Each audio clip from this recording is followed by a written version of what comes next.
तुझ्या ओल्या वाफेमधी बीज अंकुरी लागलंय धरून ओ वरून पाखरान खालून बकर दिवसा लागल्यात चढू वरून पाखरान खालून बकर दिवसा लागल्यात चढू. अरे वाले वाफेवाले हा इथं मला भूक लागली ना पागल आवडतस का काय तू अरे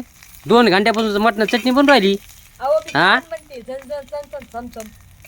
माझी तोंडला चव असं आली कोणचं मला इथं भूक चालली भूक लागली मला भूक चालली म्हणते भूक लागली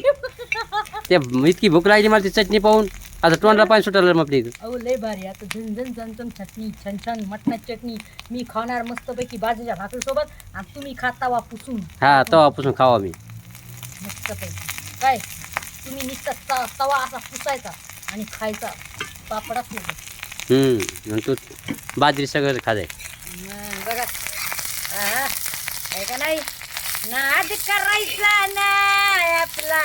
नाद करायचा नाही नाही नाही नाद खुळा एवढा टॅलेंट आहे माझ्यामध्ये एवढा टॅलेंट आहे आता भरभरून लय टॅलेंट टॅलेंट भारी तिच्यावाला पावाचा उपाशी बसलोय मी आणि त्याचा टॅलेंट पाहा काय चालू इथं.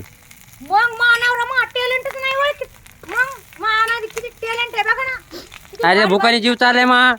तो टॅलेंट पाहू का मला भूक लागली ना. जाऊ दे, खा आता.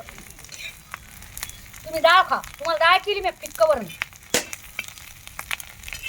फिक्कवरण केलंय तुम्ही फिक्कवरण खायचं समजलं ना.